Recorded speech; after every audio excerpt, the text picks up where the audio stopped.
చేశాం.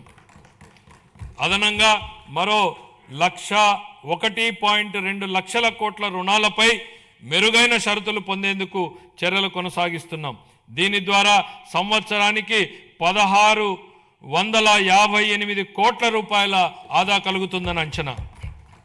పంచాయతీలు మరియు మున్సిపాలిటీలను బలోపేతం చేయడానికి ఆర్థిక సంఘం గ్రాంట్ల కింద 3797 కోట్లను విడుదల చేశాం. జూన్ 24 నాటికి పెండింగ్లో ఉన్న 24,800 కోట్ల బకాయిలను క్లియర్ చేశాం. సాగునీరు, రహదారులు మరియు ఇతర పనులకు సంబంధించి 37,030 కోట్లను చెల్లించి ఆర్థిక కార్యకలాపాలను పునరుద్ధరించాం. 163 కేంద్ర ప్రాయోజిత పథకాలకు 18,700 కోట్లను విడుదల చేసి వాటిలో 85 పథకాలని పునరుద్ధరించాం. దీని ఫలితంగా కేంద్ర ప్రభుత్వ నిధుల విడుదల మరింత పెరిగింది. ఆంధ్రప్రదేశ్ వెల్త్ ఫండ్ను 100 కోట్లతో సీడ్ కార్పస్తో ఏర్పాటు చేయాలని ప్రతిపాదిస్తున్నాం. దేశవ్యాప్తంగా ఉన్న అవకాశాలలో పెట్టుబడులు పెట్టేందుకు ప్రైవేట్ ఈక్విటీ పెట్టుబడిదారులను ఆహ్వానించి రాష్ట్రానికి సంపద సృష్టించే దిశగా ముందుకు సాగుతున్నాం. సంస్కరణలు, స్పీడ్ ఆఫ్ డూయింగ్ బిజినెస్ సిద్ధాంతానికి అనుగుణంగా ప్రభుత్వంలోని చట్టాలు, నియామకాలు, నిబంధనలు, ప్రభుత్వం ఉత్తర్వులను సమీక్షించి పరిపాలనా ప్రక్రియలను సరళీకరించి పెట్టుబడులకు అనుకూల వాతావరణాన్ని మరియు పౌర సేవల మెరుగుదలను కల్పిస్తున్నాం. ఇదే దిశలో ప్రభుత్వ రంగ సంస్థలను పునరుద్ధరించి వాటి ఖాతాలు మరియు ఆడిట్ వ్యవస్థను క్రమబద్ధీకరించి లాభదాయకంగా మార్చేందుకు చర్యలు తీసుకుంటున్నాం. కేంద్ర ప్రభుత్వ విధానానికి అనుగుణంగా రాష్ట్ర పబ్లిక్ సెక్టార్ సంస్థలను ట్రెడ్స్ డిజిటల్ ప్లాట్ఫామ్ ద్వారా బిల్ డిస్కౌంటింగ్ విధానాన్ని అనుసరిస్తాయి. శాస్కీ కింద 2025-26లో ఫిబ్రవరి 26 నాటికి ఆంధ్రప్రదేశ్ పొందింది 6,544 కోట్లు పొందింది. మార్చి 31 నాటికి మరో 1,434 కోట్లు అందుకోనుంది. ఇది 23-24లో పొందిన 4,090 కోట్లతో పోలిస్తే దాదాపు రెట్టింపు. దేశంలో తొలిసారిగా రీఇమాజినింగ్ పబ్లిక్ ఫైనాన్స్ సమ్మిట్ను నవంబర్ 25లో విశాఖపట్నంలో నిర్వహించాం. ఈ సమ్మిట్లో ఇతర రాష్ట్ర ప్రభుత్వాలు, జాతీయ మరియు అంతర్జాతీయ ఆర్థిక సంస్థల ప్రతినిధులు పాల్గొన్నారు. 2 రోజుల చర్చల ఫలితంగా ఏపీ లాజిస్టిక్స్ కార్పొరేషన్ స్థాపనకు దారితీసింది. అలాగే పబ్లిక్ సెక్టర్లో వినూత్న ఆర్థిక నమూనాల ద్వారా ప్రైవేటు పెట్టుబడులను ఆకర్షించే మార్గాలు ఏర్పడ్డాయి. భవిష్యత్ విధానాలు జూన్ 24 నుండి రాష్ట్రాన్ని ప్రపంచ స్థాయి పోటీతత్వంతో ముందుకు తీసుకెళ్లేందుకు 26 పునర్వ్యవస్థీకరించిన పాలసీలను ప్రవేశపెట్టాం.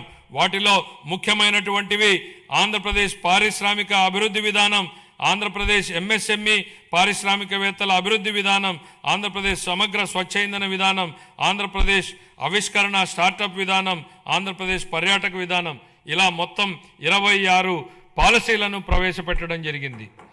ఈ విధానాలు ఆంధ్రప్రదేశ్ను పెట్టుబడులకు అనుకూలమైన, స్థిరమైన మరియు సమగ్ర అభివృద్ధిని సాధించే రాష్ట్రంగా తీర్చిదిద్దే దిశగా ముందుకు వెళ్తాయి. పరిశ్రమలు, మౌలిక సదుపాయాలు, పెట్టుబడులు, సమాచార సాంకేతికం, ఎలక్ట్రానిక్ కమ్యూనికేషన్, ఆవిష్కరణలు మరియు భవిష్యత్ సంసిద్ధత. నేడు కృషి చేసిన వారిదే రేపటి భవిష్యత్తు అన్నటువంటి సూక్తిని గుర్తు చేస్తూ నేటి పెట్టుబడే రేపటి ఉపాధి అని మేము విశ్వసిస్తున్నాం. వ్యూహాత్మక ప్రణాళికలు మరియు నిరంతర సంస్కరణల ద్వారా ఆంధ్రప్రదేశ్ను పరిశ్రమలు మరియు ఆవిష్కరణలకు అగ్రగామి గమ్యస్థానంగా నిలబెట్టేందుకు కట్టుబడి ఉన్నాం. 2019-24 మధ్యకాలంలో పారిశ్రామిక విధానం పూర్తిగా దెబ్బతింది. అయితే మా ప్రభుత్వ అచంచల కృషితో కేవలం 18 నెలల్లో బ్రాండ్ ఆంధ్రప్రదేశ్ని పునరుద్ధరించాం. జూన్ 24 నుండి 9.68 లక్షల కోట్ల విలువైన 1.19 లక్షల పెట్టుబడి ప్రతిపాదనలు ఆమోదించబడి 5.41 లక్షల ఉద్యోగ అవకాశాల సృష్టికి మార్గం సుగమమైంది. మా విజన్ ప్రపంచంతో పోటీ, స్థానికంగా చేయూత. Compete globally, care locally. ఇటీవల నిర్వహించిన గ్లోబల్ పార్ట్నర్షిప్ సమ్మిట్ 25లో 13.25 లక్షల కోట్లకు పైగా పెట్టుబడి ఒప్పందాలు కుదిరాయి. 16.13 లక్షల ఉద్యోగాల సామర్థ్యంతో 610 ఎంఓయూలు సంతకం చేయబడ్డాయి. ప్రస్తుతం దేశంలో అతి పెద్ద సింగిల్ ఎఫ్డిఐ పెట్టుబడిని ఆకర్షించిన రాష్ట్రంగా ఆంధ్రప్రదేశ్ గురించి ప్రపంచం మాట్లాడుతోంది. గట్టి అంతర్జాతీయ జాతీయ పోటీ మధ్య విశాఖపట్నంలో గూగుల్ సంస్థతో $15 బిలియన్ విలువైన ఏఐ ఆధారిత డేటా సెంటర్ స్థాపనకు ఒప్పందం కుదుర్చుకున్నాం.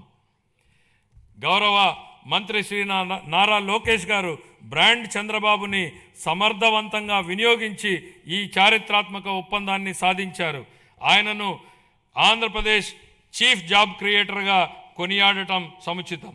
అదనంగా అనకాపల్లిలో సమగ్ర ఉక్కు కర్మాగారం, నక్కపల్లిలో బల్క్ డ్రగ్ పార్క్, సమగ్ర సౌర సెల్ ప్రాజెక్ట్, 500 సిబిజీ ప్లాంట్లు, కాకినాడలో గ్రీన్ అమోనియం ప్రాజెక్ట్, ఓర్వకల్లులో సెమీకండక్టర్ యూనిట్ వంటి ప్రముఖ పెట్టుబడులని ఆకర్షించగలిగాం.